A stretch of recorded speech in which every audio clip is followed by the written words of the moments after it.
Hey everybody, welcome to another episode of JAVAONE Insider.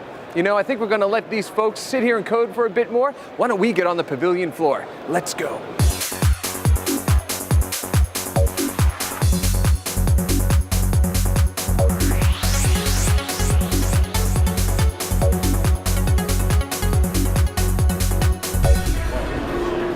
I'm here on the show floor with Dennis Marta from Sun Microsystems, and we're looking at the Minority Report JavaFX demo. Dennis, how are you today? Yeah, I'm fine. We are working here at the JAVAONE pavilions and we're demonstrating very interesting ways of interaction with JavaFX application. So what we're looking at here are these gloves that have connected to them a sunspot and individual wires that are connected to the fingers, and Dennis is using these gloves to actually manipulate a 3D media environment written entirely in JavaFX. Yeah, we can do it remotely, as you see. I can stand anywhere in this pavilion and do different manipulations with JavaFX widgets. So just by moving your hands, you're actually manipulating all of this. I only move my hands and use push buttons on my fingers to select objects and then move it, for example. Okay, so what about video? Yeah. So I see you have a video cube up here, three-dimensional video cube in JavaFX. Yeah. Playing real-time video on the different sides? Yeah, of course, it's a real-time video, yeah. Excellent, and so you're manipulating the cube, its position and rotation, all in the air through the use of your hands. Yeah, of course. Just like in movies like The Minority Report. Yeah, it's our version, JavaFX and Sunspot version of Minority Report. Excellent. And I'm saying you can do things like flip through your photo albums? Yeah. And even play games with them? Yes, then we can, for example, choose any image, we can rotate it or scale it. So total control over your media. Yeah, of course, total control. Yeah, of course, we can also read the JavaFX book. And flip through them just by turning the pages in the air. Dennis, this looks just really, really cool. And thank you so much for taking the time to show us. How about a high five? Oh, I just turned a page. Sorry about that.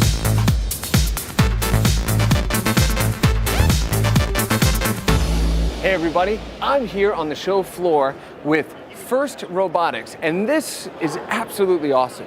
So First Robotics is actually a non-profit organization that was set up by Dean Kamen, and its goal is to teach robotics to everyone from kindergarten kids all the way up through high school.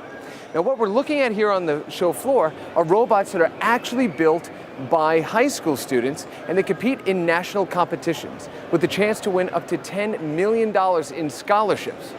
Now, these robots are going to be driven by two of the experts we have over here, so I'm going to get out of the way while we watch them do their thing. All right.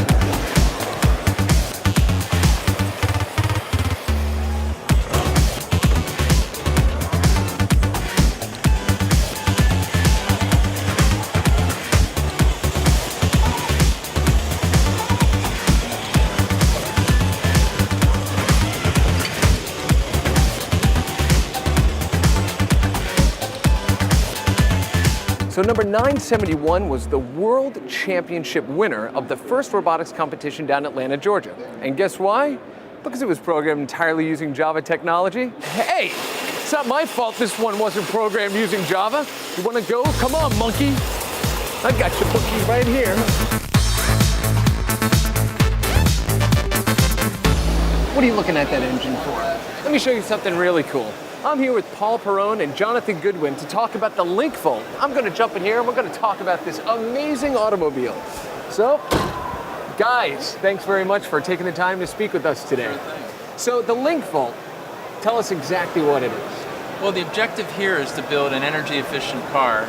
We're inching towards 100 miles per gallon with this 2.5-ton converted vehicle.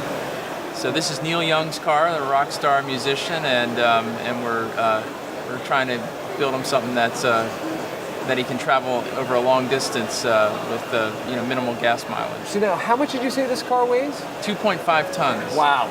I mean, to try to make it 100 miles per gallon? That's the goal. I mean, we're so used to hearing about this in smaller cars like a Prius or, in these small hybrids, but to work this magic, what have you done to this car to achieve that kind of efficiency? Well, on the Java side of things, what we've done is we're gathering sensor data from different parts of the car to tell us things like gas mileage, the temperature of different components. pushing that to the web, to a java.com site, pushing it to the user. And now we're also using that to control the energy management aspect of the system. So when the batteries go low, we detect that, we kick a generator on. When the batteries get to a nominal level, a charge level, we turn the generator off.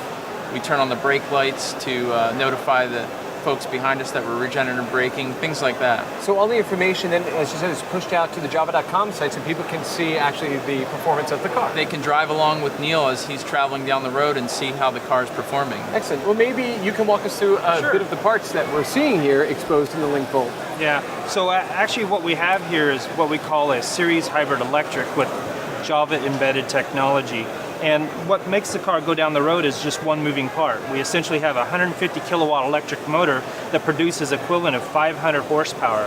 That just took place of the engine and transmission that currently would be in an automobile like this. However, it gets its power from a battery pack, and on board we have a 31 kilowatt lithium iron phosphate style battery that supports the energy that the electric motor needs to push the 6,000 pound car down the road. But instead of having to stop to plug the car in, we decided, well, let's just build a generator so that we can repower the batteries as we're going down the road. So underneath the hood, we have a 650cc Wankel engine that can produce up to equivalent of 75 kilowatts worth of energy for this car to repower the batteries. We log everything that's going on with this car through the Java software and go back and we look at it, review it, and we find out that in different situations, it's better for the generator to come on 1 minute out of every 10 minutes, or sometimes it's better for the generator to run 10 minutes out of an hour, depending on where we're at. And all of the computer equipment is right down here inside of the car? Yeah, that's everything, the whole heart and soul of the car right there. So 2.5 tons, 100 miles to the gallon, and Neil Young. Yeah. Not a bad combination. No, this is pretty amazing. Thanks, guys, for taking the time to show us this amazing automobile. Thank you. Can we take it for a drive? Yeah, let's go. All right, let's go. After hours. Let's head on out.